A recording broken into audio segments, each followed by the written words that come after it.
good afternoon, and thank you for joining us for the Wellbeing Community Forum hosted by the Semel Healthy Campus Initiative Center at UCLA and the UCLA Staff Assembly.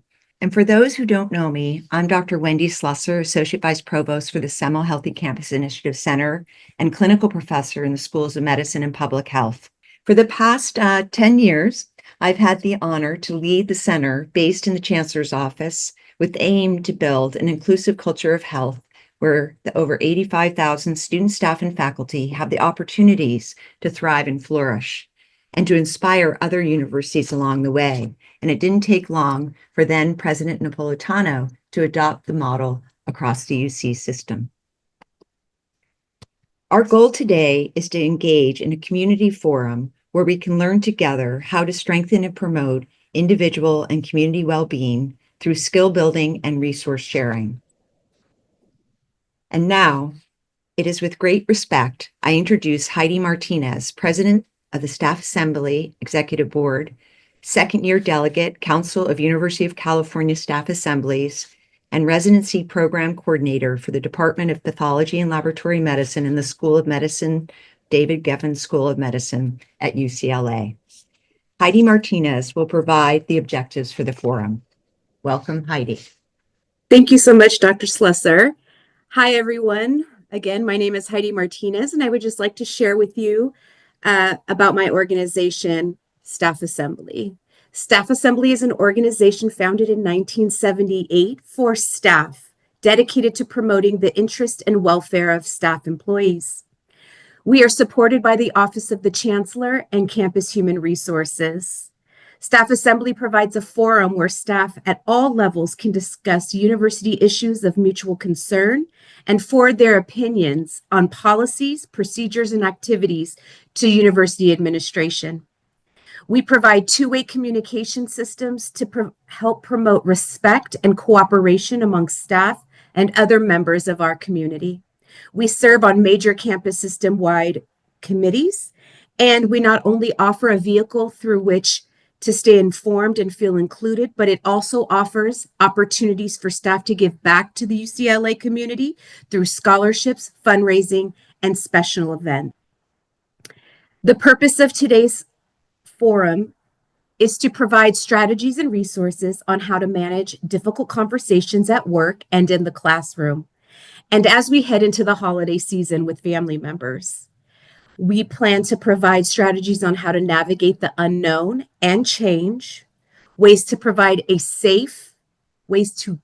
a safe, inclusive, respectful sense of community in the workplace, and strategies for strengthening and maintaining emotional well-being. Before we discuss community agreements, I want to take a moment to acknowledge that many of you may be navigating personal or shared challenges, whether related to the election, campus issues, or other concerns. Maybe you're sitting with fear, frustration, or stress, or maybe with hope or curiosity. Maybe you are holding on to something else altogether. No matter how you are coming into today's conversation, we hope that this conversation provides a supportive space to process and engage constructively together. Some of our community agreements are what's shared in here will stay in here. This ensures for a safe space for honest and open dialogue. Please listen fully without interrupting. Everyone deserves to feel heard and understood. Our goal is understanding, not debate. Let's please approach differences with curiosity rather than criticism. To respect everyone's time, please be concise and mindful when sharing. Difficult conversations may feel challenging, but growth often comes from discomfort. Let's lean in that together. Thank you for your commitment to fostering a meaningful and respectful dialogue. Thank you so much, Heidi, for setting the expectations for today's community forum. And now it's with highest regard I introduce Dr. Nicole Presley, who's the Executive Director of CAPS and the co-lead of our Semel Healthy Campus Initiative MindWell Pod, which is focused on promoting social connectedness and creative achievement. Well, I just want to say thank you for having me. and acknowledge, I know that this can be during the holiday season, a very stressful time as people navigate the end of the quarter for folks who are student facing and navigating student services. And during the academic environment, as was named, we're also working with students at post-election time and managing our feelings and reactions past that, as well as obviously we've got a lot of labor activity on campus. So in getting ready to navigate difficult dialogue, I'm really here to it's really important to first focus on our own emotional well-being when we're best prepared to do dialogue. It's important to first focus on how do we think about and prepare by first preparing ourselves. So I'm here to sort of first talk about really that first step, which is our own emotional well-being and making sure our tank is as full as possible so that we can be best prepared to have the best dialogue as possible. So during this stressful time, I just am sort of here to acknowledge the complicated reactions. Some of us may be feeling, relief, happiness, optimism, post-election. But we do know that we're in stressful times. Any change is always stressful. The unknown is always very stressful. We also know that there are many parts of our community that feel a lot of anxiety, trepidation, and even grief post-election in particular, and a lot of folks who feel very, frankly, quite disheartened, particularly with regard to their identity and social status post-election. And so dialogue is very difficult when your identity feels unseen, unheard. And I know that I've spoken to a lot of people who feel a lot of grief and shock and frankly some terror post-election, especially around those who have immigration status in mind, or really maybe LGBTQIA or trans identity. And many identities who feel very, very close to these issues and have felt a lot of grief and frankly anger. I'm here to remind us around just paying attention to those feelings. People may have been feeling some shock, some disbelief, feelings of sadness, even betrayal. People may be feeling some anger, even some feelings of what you would really think around grief, that feeling of bargaining, like, how could this not be true? Perseverating on maybe results, maybe even post-election, looking at numbers, reading the news a lot, maybe very closely watching post-election, a lot of the different changes that are happening with regard to local elections, but actually cabinet changes that are happening. Maybe really tuned into the news, in some ways really, really engaged, and some people so overwhelmed that it's difficult to engage, feeling a lot of fatigue and a lot of fear, difficulty with acceptance. And so dialogue, those things are really going to affect the way that we have dialogue if we're not really able or still feeling a lot of feelings of grief, which may carry all the way into the new year through the inauguration. And, having a lot of difficulty with family who may have had different feelings or maybe voted in a different way than you did, or can't see things the way that you see them. That's going to affect the way that you're able to really have dialogue. And I know Maia is going to talk a lot about how to navigate those differences in dialogue. And I'm here to think about how do we have space for our own reactions in those dialogue, and think about the ways that we can do that while paying attention to our own feelings and reactions. And am I ready for these dialogues? What do I need to do to take care of myself in these dialogues? And how do I manage the deep, maybe disappointment or anger I might anticipate having, especially if I'm around family, which maybe I've already got family stuff that happens irrespective of what's happened nationally on the landscape. Maybe I've just got, difficult dynamics that happen every holiday season. So I'm here really to give some tips and tricks around making sure that I'm putting myself in the best position for that. So these are just good reminders for all of us. Keeping our emotional sort of bank account full is always the best way to go. It's always hard to have difficult dialogue when we're not meeting our basic needs first and foremost. Not getting enough sleep, not drinking enough water, filling up on caffeine and sugar. It's easy to feel activated when we're not getting our basic needs met. So it's hard to have difficult dialogue or have hard dialogue when we haven't gotten enough sleep or rest and had enough water, right? So if you're going to go into dialogue, making sure that it's a time where you've had enough rest, you've had enough water. So if you're planning for those Thanksgiving conversations or holiday conversations, making sure you're making time to get enough sleep, get enough rest, not on your feet all day, making sure you're making time to have those walks, or having some yoga classes, doing what you need to do on campus or around the holiday season, that you're taking care of yourself around those basic needs, as a physical level, at an emotional level, and at a psychological level. Next, if you're hyper engaged and this is too much for you, making sure you're taking the social media breaks to give yourself a little bit of space. I want to remind everyone that worry is not effort. Like, sometimes we're super engaged and we're thinking, if I worry about this, it somehow feels like effort, like I'm putting in effort, like this reminds me this is important to me. This reminds me that if I'm not going to do something about it, I'm just going to keep perseverating about it. It makes me feel like I'm doing something, to keep reading about it, to keep doing something, makes me feel like I'm informed. But sometimes worry is not effort, right?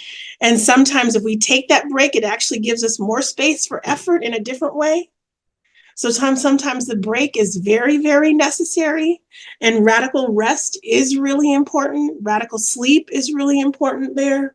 So worry is not effort, and reminding ourselves, like, what is the function of me staying on this? Staying hyper engaged is this? Is this really inputting in the effort that I really need to do? And is the worry really doing something here? I've already seen this podcast. I've already seen this news reel 16 times. Is the 17th time really doing something here, right? If I already know this cabinet pick already happened, do I really need to know this extra detail about it? Is that really helping me, right? Or is it getting me all riled up? Can I take a break? So reminding myself that I can take that rest. I do need social media breaks. Can I give myself some affirmation and reminders that my feelings are important, right? I might have family that don't validate what I'm going through, what my experience is, what my social identities are. Can I give myself those affirmations? And instead of questioning myself, am I important? Can I give myself I am important? Can I turn those questions into affirmations? Will I get through this? I will get through this. Am I good enough? I am good enough. So change those questions around those holiday conversations into affirmations. Value your mental health. It is okay that your mental health is important. So make sure you're valuing them. And then last but not least, engage in making sure you're having social support in place around these conversations. So have your people ready. If you've got to go into a difficult dialogue, making sure you have like affinity spaces before and after, and you have your social support around you. If you know you have to go into a difficult dialogue or into difficult spaces, making sure you've got people to affirm you. Social connection is critical as part of our health. So basic needs, social support, and then making sure we have love, belonging, and community, and then making sure we do engage and remind ourselves of our purpose, our meaning, and how we are of service and can be helpful in this. And so that we are putting real effort in, and where we are purpose and we do have meaning, as opposed to just the worry. So in closing, I just want to remind us that really the resilience around this as we go into difficult dialogue will be around our basic needs, finding our love, belonging, and community, and affirming ourselves around that, and then really finding where we do have purpose, meaning, value, finding those places, and finding where we can put in real effort, and where we do have real contribution, and then letting go where we are just worrying about something, and do I really need that extra worry, and where can I let it go? Okay. So those are the tips and trips I have, especially where we need to keep our tank full if we're going to go into a difficult dialogue. And I'll know I have, I'll just leave some space for some questions. Thank you so much, Dr. Presley, for your incredible leadership and caring for our community's emotional well-being for decades now, almost, right? For the next Don't age me though, Wendy. more about the incredible wealth and gift you've given all of us and your knowledge and insight. For the next 5 minutes, I'd like to pose some questions, and if you have any in the audience, please put them in the Q&A. We did also curate questions from the admission ticket that you filled out. Many of you asked questions or comments. So while I'm waiting for questions to roll in, I'd like to ask one of them that came to us, which is, you know, first of all, this list is so great. And I love the fact that the basic needs, you included water, which we know is one of the most important nutrients in our diet. And you shared a lot of other very important points for all the people listening today. How would you, what would you recommend on how they could potentially extend these tips to friends, family, even people they might encounter that they don't know very well? To kind of share the tips with them? Yeah, or like see how they could share them in a way that maybe would help the other person as well. I mean, the best way that I find sharing is sharing from a place of caring and sharing from a place of my own personal experience. This is how I take care of myself, and and these are the challenges I have with it. And I think when people share from a place of listening first, that's always more well received than like, this is what you should be doing. I don't know about you, but what I find really challenging is people tell me when I'm trying to tell them how I'm feeling, then they tell me about how they're feeling. When I haven't had any space to finish my story, it's always really hard. And when I listen first to what the person needs, and then I share the tip, that's always better than I just tell them what I think they should be doing, is like less helpful. Yeah, I like that a lot. That reminds me of conversations I have with my daughter, and I let her say something, but if I haven't quite got the chance to say my point, I ask permission to be okay with you if I shared an idea. And sometimes she says no, I just want to, let go and tell you everything that's not working, or other times she'll say, sure. Yeah. There's a really, another question was, how do we find peace in change? Yeah. Yeah. I mean, I think the peace is just knowing that, accepting that change generally feels difficult, and it's okay that it feels hard. It doesn't mean that we can't do it.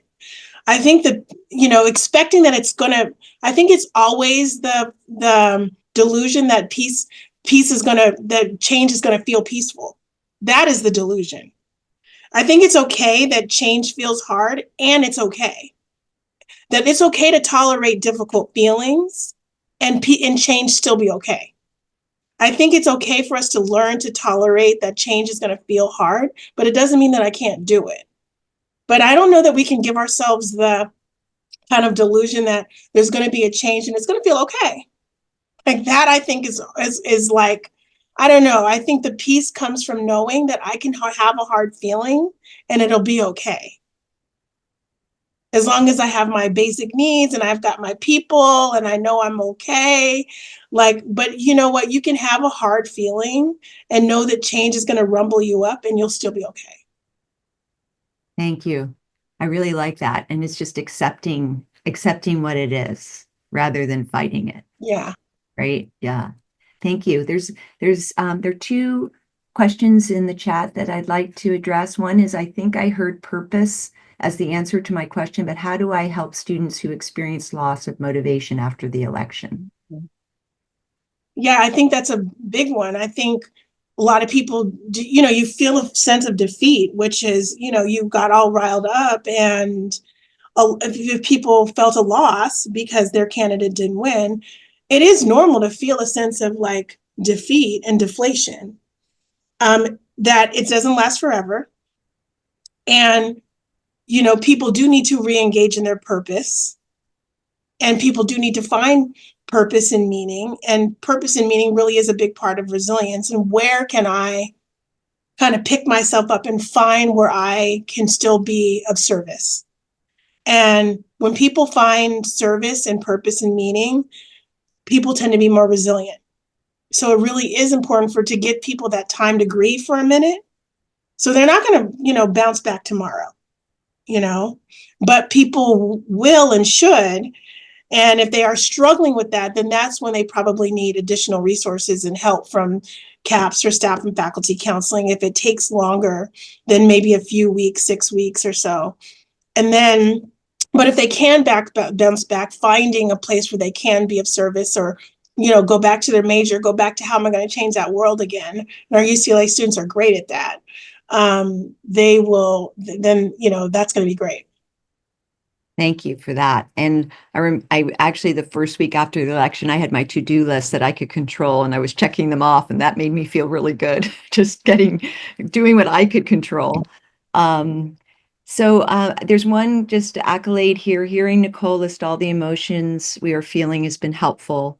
There's peace in knowing that my feelings have been felt by others too. And thank you for that comment, because that was part of the purpose of this forum, is just to know that we are here together. We have a collective goal to really uplift our community no matter how we feel. And so we're here for you. So Nicole we're going to take more questions at the end, but we're going to move along just to keep up with the other two presenters. And also there'll be some resources at the end as well. So I want to thank you again, Dr. Presley, and we'll now hear from Staff Director of the Dialogue Across Differences Initiative, Maia Ferdman, who's also the Deputy Director of the Bidari Kindness Institute. Welcome. Thank you. Thanks, Wendy. And thank you, Nicole. I wrote down here, worry is not effort. I'm going to have this posted on my computer, I think, for a while. So thank you for that nugget. I appreciate it. Good afternoon, everybody. My name is Maia Ferdman. As Wendy said, I'm the Staff Director of the Dialogue Across Difference Initiative, which lives administratively in the Bidari Kindness Institute. The goal of the Dialogue Across Difference Initiative is to build up our collective muscle for navigating strong differences on campus, which we really see as sort of part and parcel of our mission as a diverse and enormous institution. And before I go into the tips for how do we have these kinds of hard conversations, I actually want to invite you into a reflection activity, if you'll humor me. So regardless of what you're doing, if you're driving, if you're on your computer, whatever you're doing, if you're eating lunch, I want to invite you to just reflect on what is a conversation that you would like to have if you were certain that it would go well. What is a conversation, I'll add, across difference that you would like to have if you were certain that it would go well? Just take a moment to think about that for a second. Maybe someone comes to mind immediately, right? Maybe you have a specific person that in your life that you want to talk to. Or maybe it's a profile of a person, a specific type of person, or a person who's holding a particular lens. What's the topic of the conversation? Is it a political topic? Is it a topic about who washes the dishes at night? If it's with your spouse. Is it a topic that's altogether separate or different? Just think about it for a moment more. And then I want to ask you, and I invite, if you'd like to put into the chat the answer to this, what does it mean for you for this conversation to go well? How would you define that conversation as going well? What would that look like? What would be a successful conversation? So think about it for a second, and if you want, just some ideas in the chat. Maybe one way we might define it is, we don't yell at each other, right? Maybe that's success. Or maybe it's more ambitious. A sense of discovery and being heard. Thanks, Thomas. Accepting responsibility. Thanks, Heidi. We all feel heard, not judged, with solutions. Feeling heard, being heard. ideas respected and considered. Beautiful. Beautiful. These are great. Keep them coming. Keep them coming. That I have a point and willing to listen. I love this. Made someone laugh. I love that, Wendy. That's awesome. Keep coming in, but I love that there's a sort of theme here, which is feeling heard, of course. I do want to just raise up what Heidi said, I think, about accepting responsibility there. For some of us, a successful conversation across difference actually has a specific outcome. Maybe we want to convince someone. Maybe a success for us is I convinced them to vote that way, or I made them see the light or something. Accepting defeat and learning from it. Right. So why do I start this way? I start because there are many different goals that we might come with to a conversation across difference. And being precise and having clarity about what our goals are can help orient us and fuel us through a difficult conversation. For example, your goal might be simply to sustain a relationship with someone that you care about. Maybe you feel a division and you want to just see one another and connect in a way that you haven't been. Maybe you feel like you have something to learn. You feel like I don't know enough about this and I want to learn. Or maybe you have something to teach. I really need them to see my perspective. Maybe you want to advocate or try to convince someone of something. We in conversations before the election, maybe you were advocating for a particular position. Maybe you just want a sense of belonging and peace. Maybe you want to just simply be seen, right? No matter what your goal is, I would encourage that to be your starting point, as a starting point of a conversation across differences, having it clear what you want to achieve, because that is going to ground you. And then after that, I have just a couple of tips and tricks. The first is come in with curiosity and humility as a practice, even when an opinion or a feeling or someone's position feels grating or even insulting to us. There's a study by a group of researchers with More in Common from a few years ago that found that Republicans and Democrats consistently overestimated how extreme the other side actually is. And the more you post on social media and the more news you consume, the larger that perception gap actually. And actually, the higher the education level, the broader, among Democrats in particular, the bigger that perception gap, which means that we don't actually know one another, even if we think that we do. And so that sustaining of curiosity is so important. The next is listening first. If you came to one of my workshops, which I can say we have the Dialogue Across Difference initiative is providing ongoing workshops for staff and faculty and students. So look out for more information about that. You'd heard me reference an organization called Resetting the Table and their skill providing bullseye reflections, where we learn that before we respond to whatever that someone is coming at us with, even if we're revving up for our response, the most effective tool at our disposal is to first, Nicole said it too, to listen first and to reflect back. Did I understand you correctly? Let me see if I understand you. Did I get that right? Which will then produce that sort of openness and receptivity that if maybe even if you want to push back against them, they'll be able to hear you more because they've felt heard by you. And I know I'm about to run out of time, but I'll just say a couple more is to explore real differences. Often we are operating off of distortions or perceived differences rather than our real differences. And so acknowledging what it is that we do share and what it is that where we do differ is helpful. And then finally, slow down and get offline. I'll start with the latter. Social media is toxic for many reasons. I mean, I try to say, it's helpful for us in some ways, community building, except when it comes to polarization and difficult conversations, I can't name the number of times I see people posting things that I find to be absolutely loony or out there. And then when I actually talk to them, they're much more thoughtful and reasonable and interesting than what their social media posts purport to demonstrate. And so oftentimes getting offline and having a real face-to-face will be a better, more constructive way of engaging, and will allow you to slow down when necessary, to actually be able to, often those bad conversations go quickly, where we feel like it's slipping away from us and it's escalating very fast. And often saying, wait, I need a pause for a second, is a really helpful tool at our disposal. There's more there, and I know that there's things happening in the chat that I haven't seen yet, but I'll maybe pause there in case, because I imagine that we might be going into questions. Thank you, Maia, for your groundbreaking work helping to build communication skills for our brewing community. For the next 5 to 7 minutes, I will pose some questions from the audience and from our RSVP forms. So I will begin with, how do we navigate conversations when we have different perspectives on topics that feel deeply personal to us? Great. Thanks, Heidi.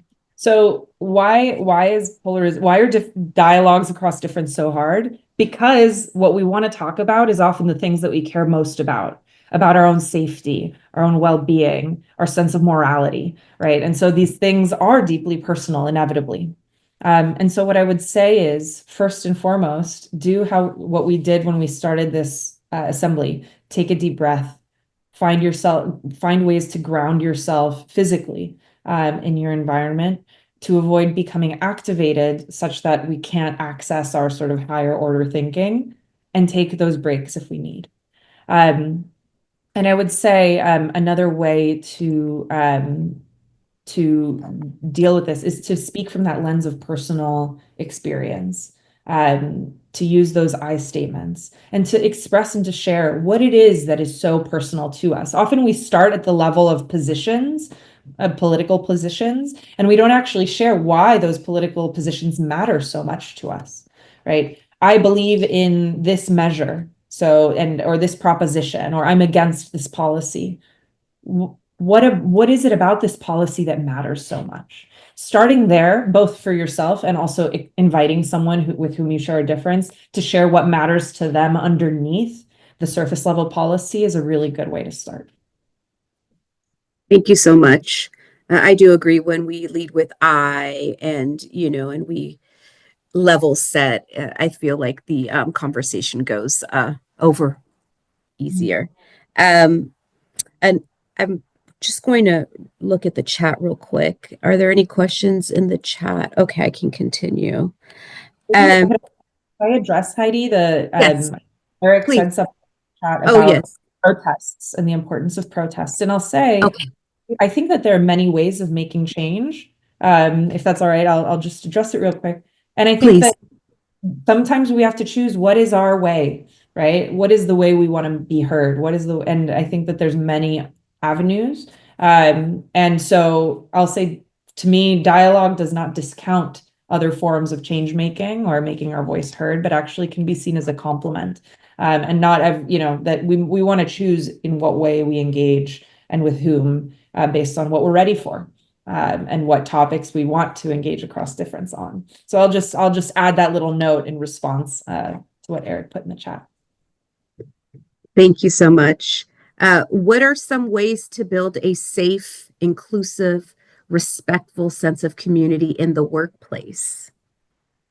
So this one's hard because sometimes there's differences that are present and we don't know how to navigate them because we have either work tasks we have to get through through the day, or there's, power dynamics or existing real work hierarchies or other considerations.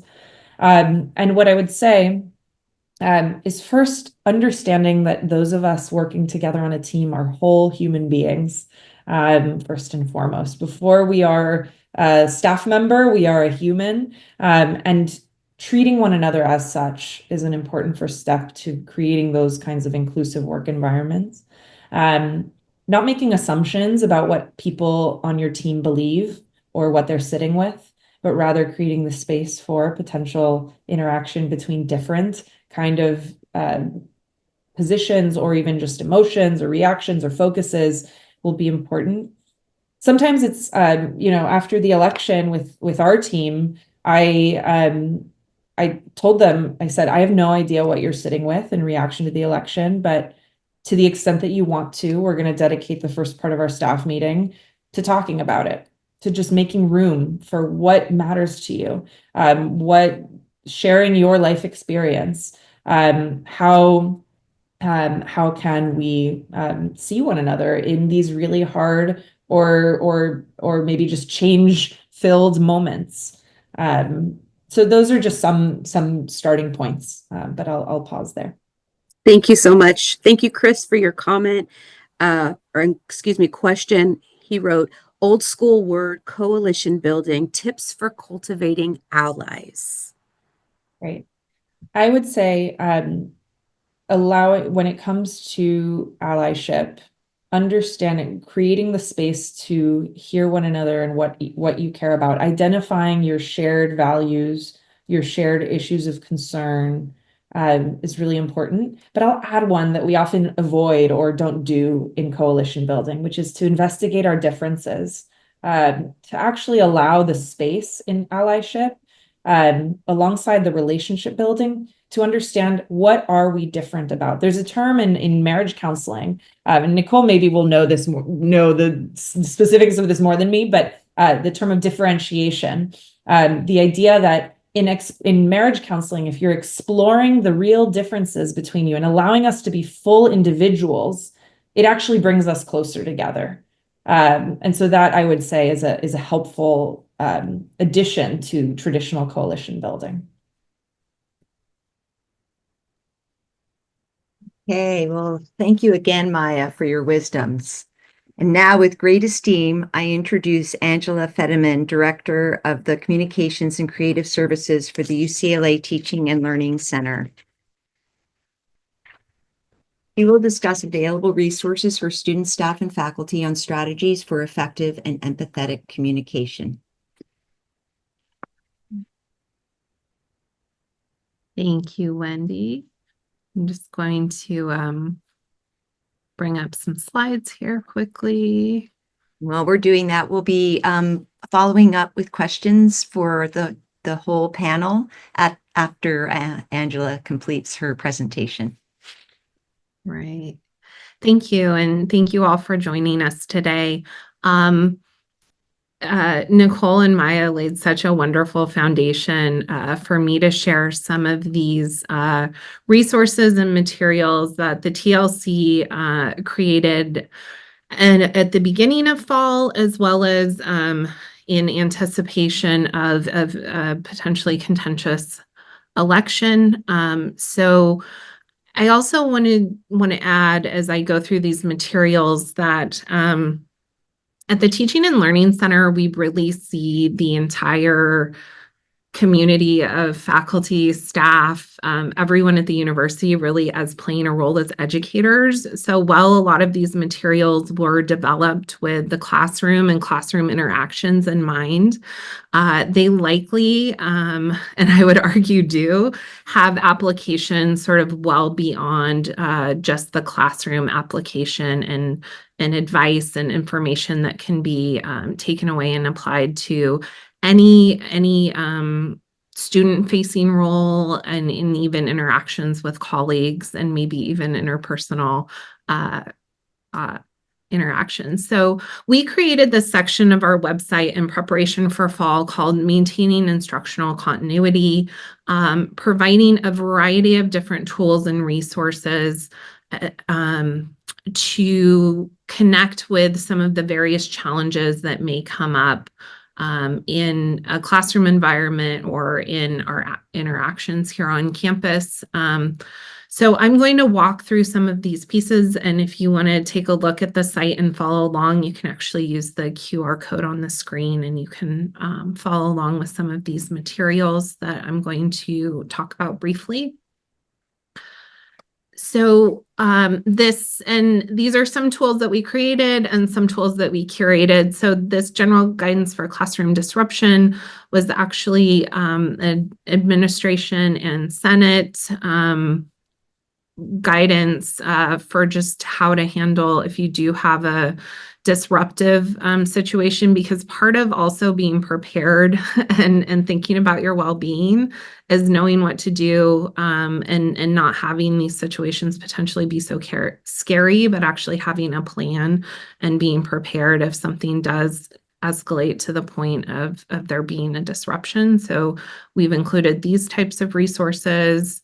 We have some materials that we prepared, not only that we put in classrooms for emergency situations, but as well as some sample slides. And I actually have an example of one of those slides that instructors could add to sort of start of instruction presentation that would provide some not only preparation for how emergencies could be addressed in the classroom, but also resources for our community's well-being. So this is a document that the TLC team brought together with tons of resources across campus, many that we'll talk about here, but all student-facing, that can be very easily shared with students either through this QR code or by adding this slide. And you can actually download these slides on the Maintaining Continuity page that I mentioned. We also have strategies for support during difficult times. And this is something that was originally issued last fall, and then it was updated this fall with some new information. But really just recognizing that what happens in the world does not stop when we enter the classroom, or really when we enter any space that we go into. We carry that with us as humans, and we have to find ways to continue to go about our lives and do our work. And so recognizing that these feelings, these situations will come up in classroom conversations, and thinking about how to manage those conversations, whether they are actually appropriate for the situation, or if there's a better way or a better tool to maybe acknowledge what folks are feeling, but continue with the task at hand, still move through the material that you have to get through, because as instructors, we still have information that we need to deliver. As employees, we still have work that we need to get done despite some of the things that are happening in the world. So how can we acknowledge those feelings? And as we've talked about already in this conversation, acknowledging and recognizing that we share those feelings sometimes helps us feel those things so that we can do the work that we need to do. So this is a great resource, and I imagine there are a lot of pieces in here that you may find applicable in a variety of settings. And then we also have some Zoom resources in this section as well. Along with, we did some election-specific planning. We convened a dinner with Lynn Vavrick and campus leaders to really think about how we would prepare for the upcoming election. That resulted in an election resources bulletin leading up to the election, and then the day after the election, we added a post-election period resources document. We're continuing to collaborate with campus partners. So if there is some type of resource that is needed that you're finding, please reach out to us at the TLC. We would love to work with you to develop something that's relevant. But in this post-election period resources, we do actually have language that you can use. And just speaking to Dr. Presley and about having to be in the right mindset to have these difficult conversations, and how to prepare yourself and how to talk. This actually gives you some guidance on when to decide, is this a conversation that I need to have, or is this or how do I kind of turn the page and turn it away from this conversation if this isn't the appropriate time. So we provide language and guidance specific to some of those challenging conversations, whether you want to address it and you feel prepared to address it, or if it's something that you don't feel prepared to address, maybe mentally and emotionally, you're not in a place to lead the conversation, recognizing that, and then giving you the language that you can use to kind of turn that conversation. So You can connect with us either by visiting our website or stopping by the TLC. We're in the East Wing of Powell Library. And like I said, if you want to reach out, help at teaching.ucla.edu. We're happy to talk about other resources that might be helpful or ways that we can support. So I'll save some additional time for questions, but a lot of these materials really speak to the advice that we've already been talking about. And these are some concrete places where you can go. And these materials I'll link to a lot of other relevant campus resources that I know that we're going to share at the end of the conversation as well. Thank you so much, Angela, for bringing to life the rich resources available for all of us to communicate in an inclusive and respectful manner. Just to remind us what Dr. Presley listed, tips and tricks, basic needs, address our basic needs, take a break from worrying. If you are hyper engaged with social media, again, that was a theme in many of the conversations we've heard today. Take a break. Self-affirmations are important. Change the way, am I good enough? You say, I am good enough. Social support, and then love and belonging, purpose and meaning. Maia also had left us with some tips: humility, reflection on people's what they say to you, reflect back, explore real differences. What do you share? Slow down and get offline. Make room for conversation like we did today, and investigate differences. Resources we're going to put in the chat, but we'll also have it on. They're also going to be in a follow-up email to all of you. We'll plan additional community forums in the new year, so keep a lookout for announcement, and please send us ideas about topics you would like to cover at livewell@ucla.edu. We also are developing a reading list that can help build insight and strategies for promoting individual and community well-being. And we're going to continue that. And we're going to potentially start a book group if those might be interested in participating. We'll have a post-meeting survey. And Katie will put the link in the chat. We'd love feedback on this particular event. Also, though, any future ideas for events, we'll do one or two a quarter if we receive enough positive feedback. We'll make sure that the security is more tight based on what just happened. And in terms of an incentive for the survey, we'll do a $30 e-gift card giveaway for 5 individuals, among those that will give their survey in by the are we going to say by Friday? Today's Wednesday. Yeah, by Friday or Monday. We'll do Monday.